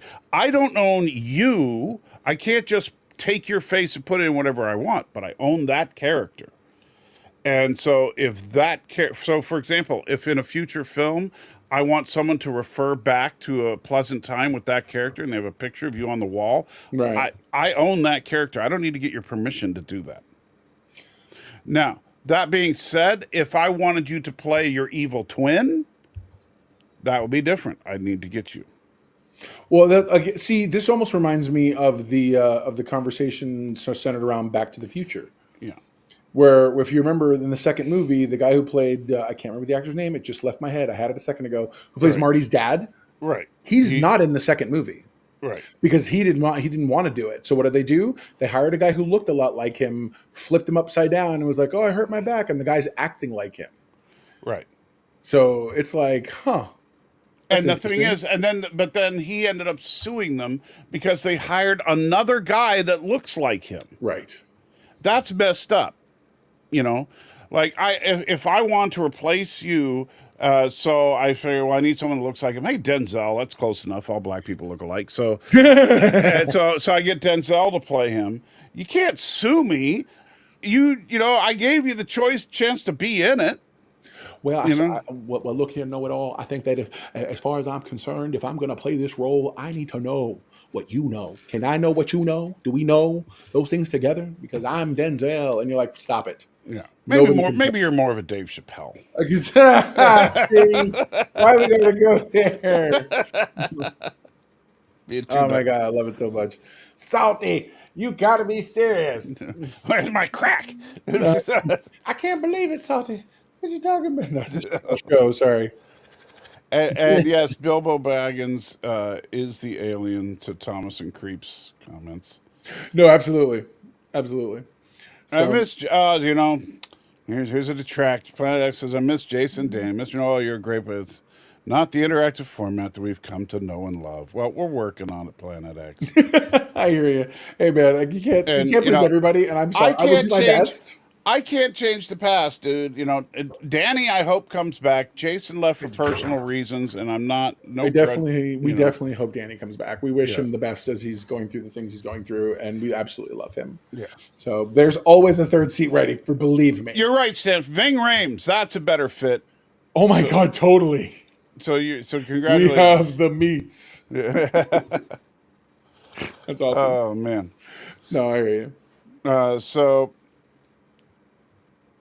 Creep So thought where you does were where being- do you think this goes? By the way, where do you think this goes? I would put this one in the A tier. Really, I'm down. I'm down. I had Yeah. I had it set ready to go in B just in case. Yeah. But if I liked it, I enjoyed it. I enjoyed it a lot. I thought this one is right. Like Aliens, and Romulus to me are clearly the three best. Yeah, I'll go with that. I'll go with that. And I think that the one thing that Romulus does that other movies have tried to do and failed is I think that it does effectively bring the Prometheus lore and the Alien lore together. I agree. This Yeah. does what they clearly were trying to do in a lot of the other places, and Right. yeah, I was okay. I'm okay with this. I'm okay with this decision. Yeah. I really am. They made so much crap. Yeah, they really did. I mean, if you look at this, I'll go with that. That's true. yeah, well, there are only 3 movies that deserve A, you know, and that's out of a franchise this deep, there should have been more. But I'll agree. I would say that the franchise that would look worse would probably be the Terminator franchise. that's yeah. I definitely agree with that. Yeah. You know, we'll have to do the Terminator franchise one of these days. We'll have to do the Predator franchise when the inevitable sequel to Prey comes out. I agree with that too. Yeah. So looking, and I don't know when. I know I've heard they were doing a sequel to Prey, Right. but I haven't heard anything beyond that. Have you? I know that's in development. Actually, it's funny. I actually have a friend of mine who works over at Hulu, and he was telling me that they've been because I guess the problem is not whether or not they're going to do it. The problem is that they are not sure if they if they want to do it there. It was established there, but they're like, is the next one going? Should we put that in a major theater or not? And it's like because they're worried that because it did so well where it was, that if they try to make the leap, it's going to seem, I don't know, pretentious, or people are going to be like, oh, now I got to pay for this. Right. Like somehow they were bait and switched. I don't know. And Thomas, I absolutely am willing to take Disney's money if they want to. I have no problem with that whatsoever. I'm still one of the few people that don't hate the Disney Corporation. Sorry, you know, I don't think can they're see that. whaling. I don't think they're the whaling Utani. You know, I just don't. They're an entertainment company that has made some stupid mistakes in recent years, but I think they're trying to bounce back. And the thing is, what's interesting is that I think that one of their smartest acquisitions was 20th Century Fox. It really was. As much as I hate it, it's true. I agree. Yeah. And what's funny is that they're having greater success with those properties than they are with some of the other larger ones that should be Right. more of their masthead or whatever else. But yeah, you look at, I mean, Deadpool and Romulus, both Fox IPs. I love that CJ says Terminator went off the hill after the second. Salvation wasn't nearly as bad as the rest. I agree with that to some extent. I didn't like. I thought Terminator 3 was a bit of a bait and switch, and then I liked. But I did like I liked Salvation. I thought Salvation had hope. Like it really. It could have done I something. know you liked Terminator Genesis, didn't you? No, I liked the idea that they were trying to put out there, like we're seeing the invention of the time machine thing. But I didn't like the way they executed it. I didn't, and I definitely didn't like how it was like, well, now we're in an alternate timeline, and who knows what thing? Because that's really what it is. It's an alternate position or timeline. I'm like, whatever. All right. So speaking of alternate timelines and things that you love, so you love the Acolyte. You suck. That's all I know. I absolutely did not love the Acolyte, but there's news about the Acolyte. The Acolyte came out as being canceled, and by that canceled, I mean clearly there was a second season that someone was planning. Because when you don't have anything on the books like Obi-Wan or some other things, you just sort of let them sit. And this didn't do that. They came out with a formal announcement. I'm not sure it was Deadline or Variety that broke the story. But yeah, it's been canceled and there is no second season. And apparently the collective cries of two sides of the internet lost their minds today. So, yeah. So, But when they lost their minds, I think it kind of went something like this. That your reaction has its basis in a physical... You smell something. Sir, it's coming through the vent. Get out of here. I'll take the suck it off. Okay, so I had to. I think it's that one scene that caused the cancellation of the show. I would have to agree with you. Yes, by the way, Creep, The Acolyte it was canceled. That's the point of it. You saw my video, shut up. But yeah, it was, so everyone lost their minds because there was one side of the world that was like, you let the bigots and misogynists and racists win. And there was another side that was like, haha, you all suck. I'm glad that it's over. And I'm just like, okay. Yeah, a victory against the woke empire kind of thing. Yeah, but like, was it really a victory? I don't know. The funny thing is that I don't think the Acolyte was nearly as woke as people were making it out to be. And I don't either. I just think it had dumb ideas. Yeah. It had some good ideas. It had other really dumb ones. But what really pisses me off about this news is not that I care at all about the twins or Darth Plagueis or any of that, but that now there's no chance we'll ever get Saul back. Okay. I know Saul died, but this is science fiction. There's always a way, maybe Yoda could heal him or something. But did 700 times fire Kathleen Kennedy, Thomas Potts says. And Malphys asks out if we know how much money they waste. Well, it was 180 million. $180 million,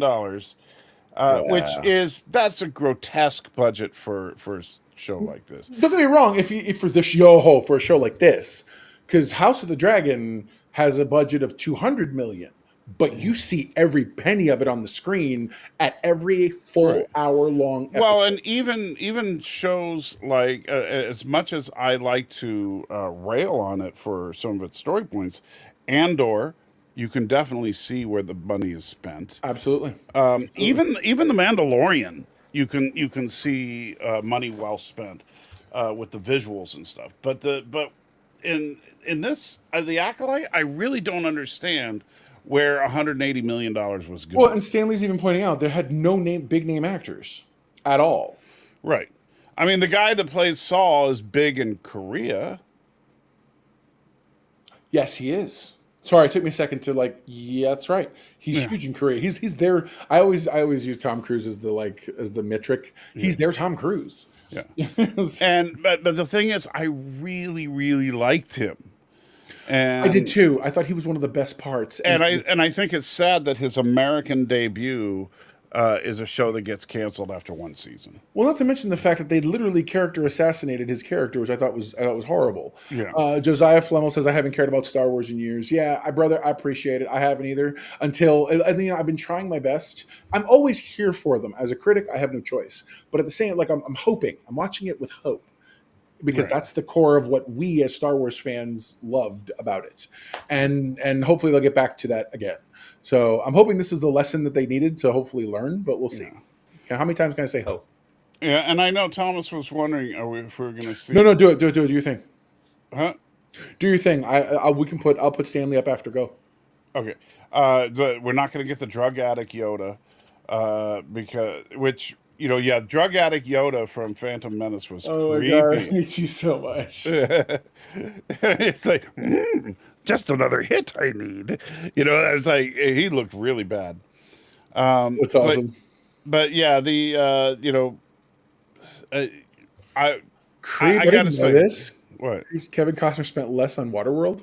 That probably true. Well, the thing is, amazing to me. That movie in adjusted so dollars or in real dollars. In real dollars, I would buy that, but I don't know about in adjusted. But 180, I think about it. Romulus was made for 80 million. Yes. And it looks, I'm sorry, it looks way more expensive in its own way than the Acolyte. Right. Really, if you took away the scenes with Rook, you would not think that this was in any way, shape, or form a budgetary limited. Not to mention, Fede Alvarez wanted to do a lot of practical. He brought back the original FX companies who worked on the original Aliens and Alien. Which is that's another thing I wanted to talk about, and I forgot to when we were talking about Romulus, is the fact that it absolutely feels like the same world. Yes. The computer consoles, the displays, everything. It was like, okay, yeah, this is absolutely the same world. Yeah, that was good. But anyway, but back to the Acolyte thing, and I hope that this is a sign that Lucasfilm is going to do the same thing that Marvel Studios is doing. Yeah, I do. Instead of just pissing away money on, as much as I liked characters like Saul, there's not much else about that show that I really got into. And so the lightsaber fights were good, but and Saul came across as one of those Jedis that you do not want to piss off. No, he actually, especially when his skills in hand to hand. Yeah, I mean, which I guess if they're saying in the High Republic era nobody was allowed to use your lightsaber unless you're going to defend or kill, then then I guess you had to know some form of martial arts to that point, right? Which is like, all right, whatever. And it was well done for the most part. I really enjoyed that. I just didn't, the story was kind of lame. And I like what TJ says, because to what your point, he says Terminator 2 was on a limited budget as well. It looks like a high budget movie, but budgets don't always equal great movies. No, you know what equals great anything? A good story. With an amazing story, you can do great stuff with little money. Right. Great writing is the core of a great movie. Yeah. And unfortunately, writing is the art form that has suffered the most in Hollywood, both TV and film. It really has. I go with that. Because when we've talked about, various shows, whether it be The Acolyte or some of the more recent Star Trek shows, which you like for some reason, and the, and films that have struggled this year that shouldn't have, and it's all comes back to the writing. Agreed. It always comes back to characters you can't understand or identify with, stories that don't make sense or go in weird directions, stuff, because, we can forgive a bad looking visual effect in a good movie. I agree with that. I absolutely agree with that. Because we can say, oh, I guess they didn't have the money to pull that off. And that's usually the first thing people think. Well, like Waterworld, there's 175 million is what Creep's pointing out. Yeah. But the story was very, very ham-fisted. It was. I've never seen Waterworld. So are you serious? Yeah. That's one we should watch for the Patreon. Why is it so bad it's good? They're trying so hard. There's an earnestness about the way this movie's made. There's an earnestness about dude who at the time was like the classic villain. He's the villain in Speed. He's the villain in Mario Brothers, and he's the villain in that. And it's like they're trying so hard to sell you this, and it just doesn't work. Right. And I'm like, oh. Isn't the premise like that the ice caps melted and so the entire world is flooded? Yes. Oh, this is totally an environmentalist movie. Yeah. Throwing money at things doesn't make it better. That's ironic coming from you, sir. Well, no, he's asking, and he says, "No way." No, absolutely not. Yeah. And of course Stanley goes, "It's good!" Exclamation point. Oh, and then he does. Thank you for this. Dennis Hopper. Yeah, Dennis Hopper. Dennis Hopper is a great villain. He was the villain. He was so good. He knew how to chew the scenery. Oh. I loved him. They don't make him like that anymore. Okay. All right. Well, whenever you can schedule some time, sir, you're down, man. You're the one that's always so difficult. Don't be. No, I know. When let's do it. Let's talk about offline. When we got off tonight, let's talk about it. Yeah. So, but yeah, when we look at all these failures in Hollywood, and it's usually because of poor writing. And when we look at good stuff, like why is Deadpool and Wolverine going to, it has a shot for the first time in film history of having an R-rated film being the #1 grossing film of the year. True story. I agree. You know, granted, it's If probably it gonna can catch. it's probably gonna lose to Inside Out 2. Yeah, I was gonna say if it can catch Inside Out 2. But even if it does, it'll be the second highest grossing film of the year, and it's an R-rated movie. And why? It's not because of the that it's R-rated. It's not because it's got a lot of gore. It's because it's so well written. TJ said Waterworld was someone's attempt at Mad Max on the ocean. I absolutely agree. I think that's exactly what it was. I feel like somebody watched Mad Max, probably Costner, and was like, "This is a great idea." But anyway, But there's too much dirt. no, for sure. Josiah Fleming is asking, "Is there going to be a church live stream tomorrow?" Tomorrow is Thursday, so yes. Remember, I do them Monday through Thursday, so yes. There you go. Tomorrow at 5 Central is usually the time I shoot for, assuming that I am conscious and not in too much pain. Melfi points out that Dennis Hopper was also a villain in Twilight Zone. Great catch. I actually do know that. Yeah. I hate you so much. Daniel goes, Waterworld 2, Sand World. Yeah, isn't that what Dune is Waterworld 2? I was going to say, right? That's great. Oh, my God. That's hilarious. So, But, bottom line, am I going to miss The Acolyte? No, except that it's really sad that, and I wish I could remember the actor's name, but I love him to death. I loved him in the whatchamacallit games, the what's the name of that? What, the Hunger Games? No. No, the Netflix show where with the I'm forgetting the name of it for some reason. I am now too because you're requiring me to think about it. The Korean games show where everybody dies. Thomas, you're evil, and I am this close to banning you. No, I'm just kidding. I'm totally kidding. I would never ban We anybody. should watch Eight-Legged Freaks Yeah, together. you can go somewhere else. Have you ever seen it? No. Okay. Squid Games. Thank you, Stanley. So, yeah, Squid Games. Yes. I loved him to death in Squid Games. I really did like him in Acolyte. But having one good character doesn't make for a good show. I hear you. No, I totally hear you. So, I mean, and especially when you're talking about Alien versus Predator, having one good character does not make a good. That's why it's the Acolyte of the Alien movies. you did it again, dude. All right, that's it. Where's my keys? I'm going. Hold on a second. What's this? Oh, Stanley wants to know, has no one else seen Pretty Little Maidens? Oh, we are not watching that, Stan. What is Pretty Little Maidens? Oh, man, it is so bad. Okay, so it's actually called Pretty Little Maids All in a Row. Oh, jeez. It's a movie written by Gene Roddenberry.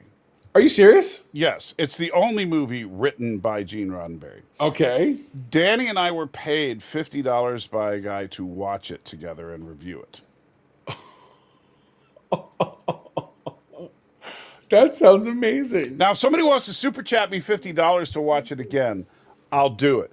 But only if somebody, because, oh man, I do not want to sit through that movie again. It is, Gene Roddenberry is such, you know how people joke about Gene Roddenberry was a sick, sick guy when it came to sexuality and stuff. No, he totally was. Yeah. He totally was.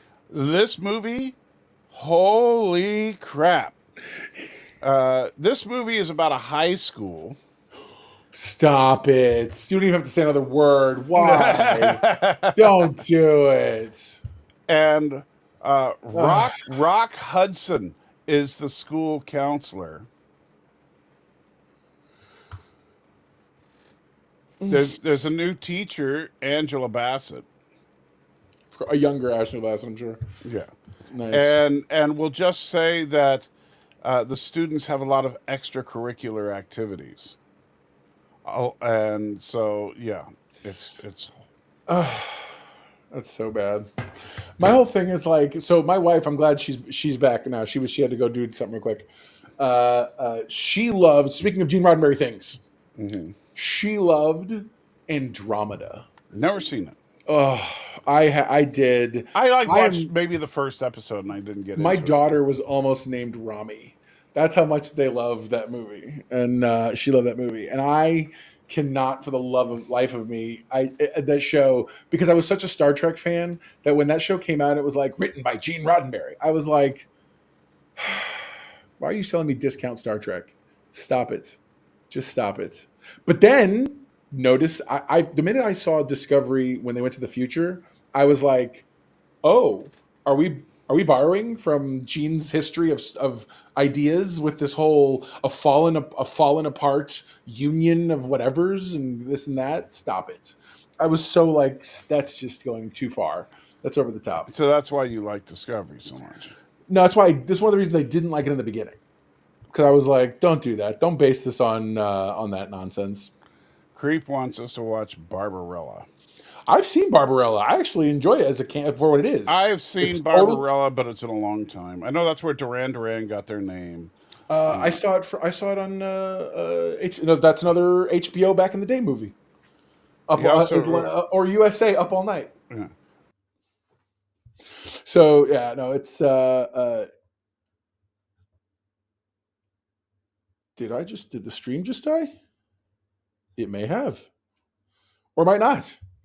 I might still be on. We'll see. I think I'm still on. Which, if that being the case, hi guys. We'll figure this whole thing out shortly. Salty may have had to suddenly take a dip. So, I didn't like Discovery in the beginning, but you do now. Yes, Potts. I do now, but not for the reasons you guys think. So a lot of people will say that they like Discovery because Discovery's great. Look, I am a Star Trek fan, old school. I love the ensemble. I love the captain, the this and that. You don't know anybody's name on Discovery. And so I'm still here. I'm not sure. Are you guys, hopefully, I think Salty this may be the thing he said was going to happen, which is that Stan goes, or he's passing a stone.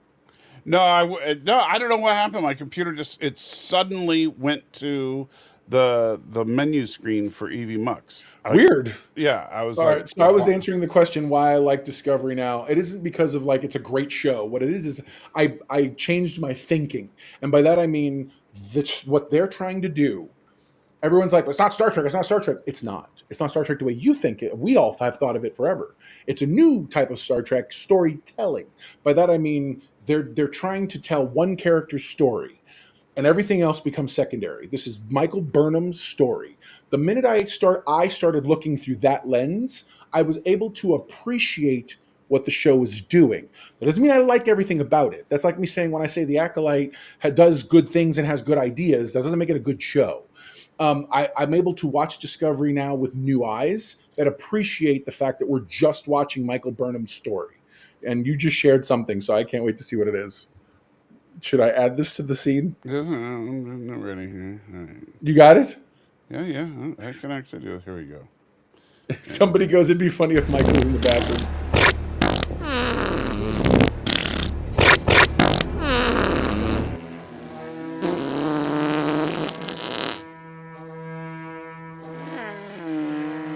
You're such a child. You are such a child. I love you though. You're good. Yeah. So yes, that's my thoughts on Star Trek Discovery right there. My whole thing is I get where a lot of people come from it. Like I totally see the incongruencies and I don't like them either. But when I stop, the main thing I didn't like to start, the main thing beyond all the other minutia that I'm sure absolutely Salty could talk about, is that I didn't understand why it was structured differently. How come I don't know anybody? Why aren't they giving me any information? How come no one cares about who the engineer person is or the pilot or any of these people? Right. Why? That was my big, once I stopped asking that question, I was able to at least try to take the thing to its point that way. Did you take us out of studio mode on purpose? Oh, I'm sorry. I must have bumped that. Sorry. No, you're good. You're good. That's probably what turned your thing off too. If we gotta be careful. And by the way, so I will say this: I'm looking forward to our next Star Trek review because I now have my official. Hey, look at that! I have my unofficial one. Yeah, but this is not licensed because it's much higher quality than the ones you get from StarTrek.com. Isn't that funny? The quality of this is just, I mean, really, really good. This stuff is solid. So real fast, Philip Kelton was asking, what does this have to do with aliens? By the way, welcome, Philip. I'd like to introduce you to a guy named Planet X later. So what does this have to do with, so what happens is that the last half hour of the show, we like to allow open up the floor in a very, very way that's very nerd fights, which is See, that's more what Planet X wanted. Right. And we save it for the end because it's a great way to wrap things up. We already talked about the alien stuff. Please, by all means, go back and take a look at them and watch our review. We ranked all the 9 actual movies that had xenomorphs in them, not counting any of the ancillary short films and stuff. But that's why ultimately, and there's of course, nothing you refuse to talk about Spaceballs. Because that's not really a xenomorph. It's got John Hurt it's getting a Michigan xenomorph busting out of him. Do you know he actually asked permission for that? He was like, "Is it okay if I do this thing?" And all the Ridley and them were like, "Yeah, no, go ahead. It's cool." Yeah. We all that was back when filmmakers had a sense of humor. Yes. Like, remember television that people used to cross over and it was just fun. Now it's like a thing and you have to get all kinds of contracts and stuff. It's crazy. But anyway. But yeah, I love that chest burster. When John Hurt looks down, he's like, "Oh no, not again!" Yeah, that was great. Yeah, and that's actually true. So Thomas points out that I hate Spaceballs. That is true. I do not like Spaceballs. Really? No. Why? Because okay, I'm just curious. I'm not arguing. No. I'm fascinated by that. I have no problem talking about it because my issue with Spaceballs is that, to me, it's kind of the opposite of Galaxy Quest. It's a parody that is meant to poke fun at the franchise, as opposed to Galaxy Quest is a parody that lovingly pokes fun of the people who love this. So, but to me, that's the difference between roasting something and kind of just flat. I think that's how I've always seen Spaceballs. I think Mel Brooks is trying to show how stupid Star Wars is, not how much he loves it. See, and because he was forced to do it, he didn't want to make a Star Wars parody. Really? Yeah, he was not interested. It's really good in terms of at least how it was put together. Oh, so you think it's mean-spirited? I do. See, I don't think that everybody. I don't think everybody else who's in it is mean. Like Rick Moranis is owning that nonsense. I'm not saying that everybody involved in the production is mean-spirited, but Mel Brooks wrote the thing. Well, then of course, why do you think the sequel is called the Quest for More Money? Yeah. It's like totally. Which, by the way, I feel like right now is appropriate. Yeah. So if they do it because they're doing one. I don't know if you know this. They're doing a sequel. I did hear they were making a sequel finally. Josh Gad is gonna. I assume Josh Gad's either playing Barf or some variation on the character. Yeah. Like maybe his son, Barf's son, or son of Barf. And we'll see how that goes, but we'll see. It's so funny. I had no idea you hate it. We need to. I feel like with a date, we need to reveal the roster. I got to know what you like and don't like, man. Because there's times I get caught and I'm like, maybe that's the fun of. Hey, there's some Mel Brooks. Fights. Like, okay, if you look at Mel Brooks and his parodies, it's really obvious that he loves classic horror from if you watch Young Frankenstein. Yes. Okay. That is a love letter to the classic age of horror films. It's fair. Okay. Now compare that type of humor to what we get in Spaceballs. It's very frat. Yeah, Spaceballs is very abrasive and just like, haha, look, they're combing the desert. Get it? Oh, no. The funny part is, man, I ain't found, you know what I'm saying? That's the funny part. Well, the funny part is that's Tim Russ before he was Tuvok. I know. Right? I love that even more. So Philip says, so you're saying Dark Helmet's helmet ain't big enough? Or ain't big. Yeah, I don't know if it's big enough. That's a good question. Well, Dark Helmet's... Josiah would like to know how much longer the stream's going to be. Maybe we should read him a story. He's ready for bed. He's ready for bed? That's what he said. He's like, I'm ready for bed. How much longer are we doing this? Well, Josiah, once upon a time, there was a man named Mr. Know-It-All, and he was wrong about everything. The end. No, Melfi's right. It's not going to be the same without Joan Rivers and John Candy. I agree. Right. 100% I agree. If they do a Spaceballs sequel... Honestly, I think they should make fun of the Daisy Ridley Star Wars films. Sure.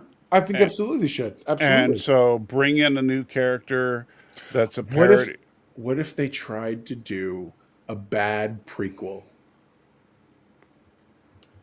Well, that's already been done. They're called the Star Wars prequels. No, but I'm saying, what if they tried to do that? I've been like, I don't know, or it's almost going to end up like, Weird Al Yankovic is not quite fun. He doesn't hit right anymore. I think he's just gotten too old. That's my worry about Mel Brooks. I feel like at some point he just stopped being Mel Brooks. Right. Well, now he's, that's. So Salty does the scene when they're watching themselves on videotape and insults Star Wars. Absolutely. Yeah, and stuff like that can be funny. Yes, but they're just gags. That comedy is. I don't what? Are you feeling okay? If you look at a movie like Galaxy Quest, okay, Galaxy Quest has gags, but they fall into the context of a story. The Spaceballs stuff is just stupid joke, and plot points. I feel like we're having a semantic discussion because I need better definitions from you.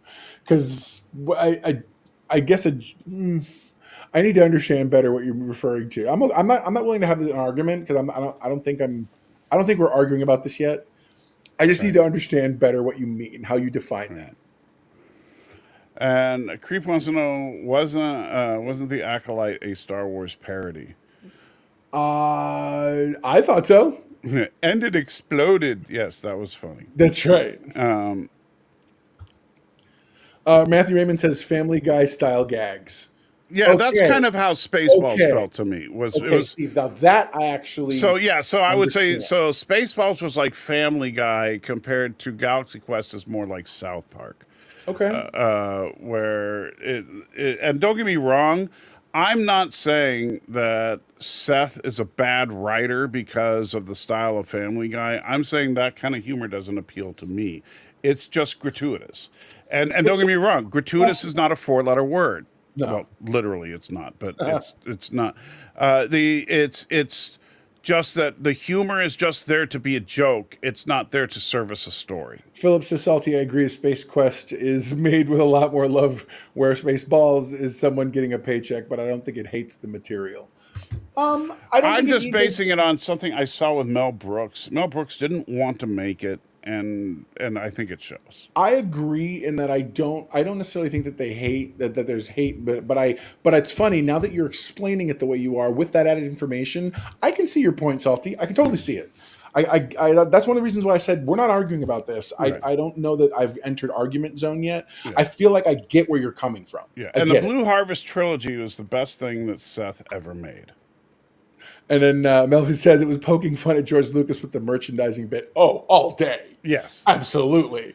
I mean, I don't know about you. I owned the Vader opening head with all the different figures and the whole 9 yards. So, yeah. And don't get me wrong.